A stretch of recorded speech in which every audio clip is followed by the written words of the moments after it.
Impersonation, it's an art as old as time, really. For centuries, people have used it to mislead, to defraud.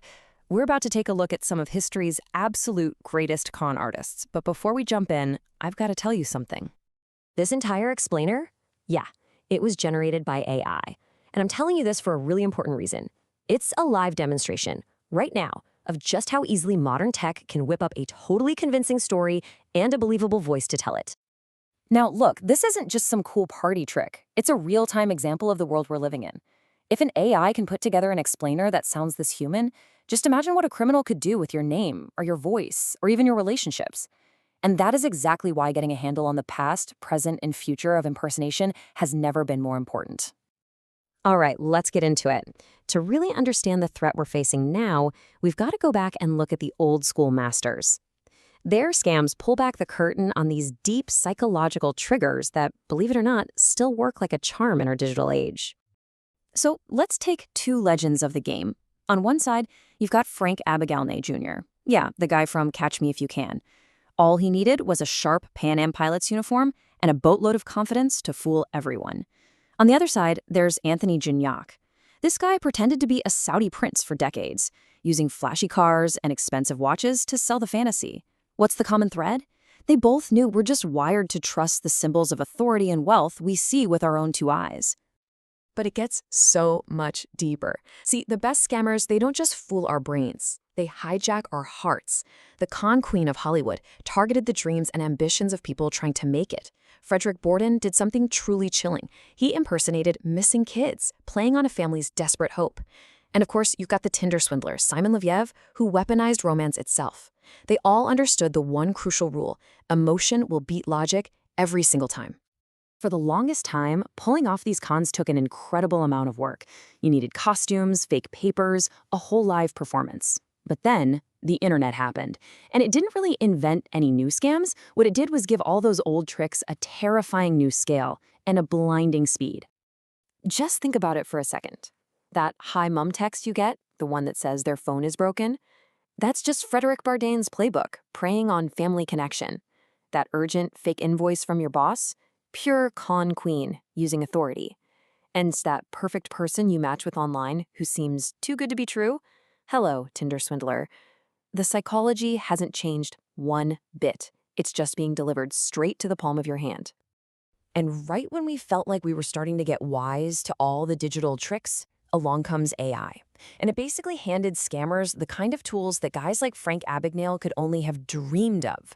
This isn't just the next step. It's a massive, game-changing leap in the power of deception. Let's talk about the impact, because this is where it gets real. In one instance, a group of criminals used AI to perfectly clone a CEO's voice. They made a single phone call, and it was so convincing, it had the same tone, the same accent, that an employee was tricked into wiring away almost $250,000. Just like that. And if you think that's shocking, get a load of this. A finance worker in Hong Kong lost $25 million after he was invited to a video call with his company's executives. Here's the truly terrifying part. Every single person on that call, except for him, was an AI-generated deepfake.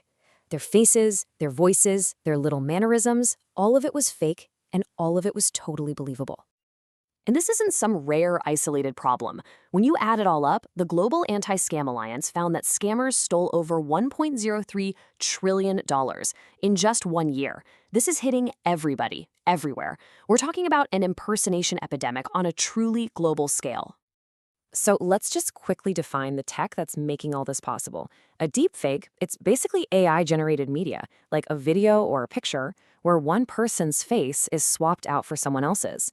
And as we've just seen, the results can be so good they're impossible to tell from the real thing, which makes them an unbelievably powerful tool for impersonation. Okay, so the technology is incredibly advanced, almost terrifyingly so. But here's the most important part of this whole thing. Our best defense isn't some high-tech gadget, it's psychological.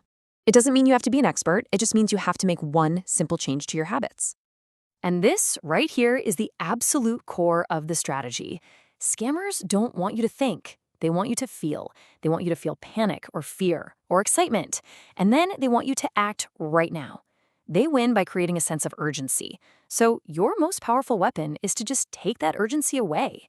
Just pause, take a breath, and give yourself a moment to check if it's real.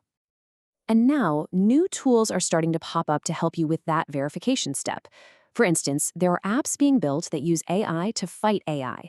The whole idea is super simple. You can just upload anything that feels a bit off, a message, a link, a screenshot, and an AI will scan it for all those classic red flags, like emotional manipulation or signs of impersonation. Then it gives you a simple risk rating and explains why it looks sketchy. The whole point of these new defensive tools is to make them easy enough for anyone to use.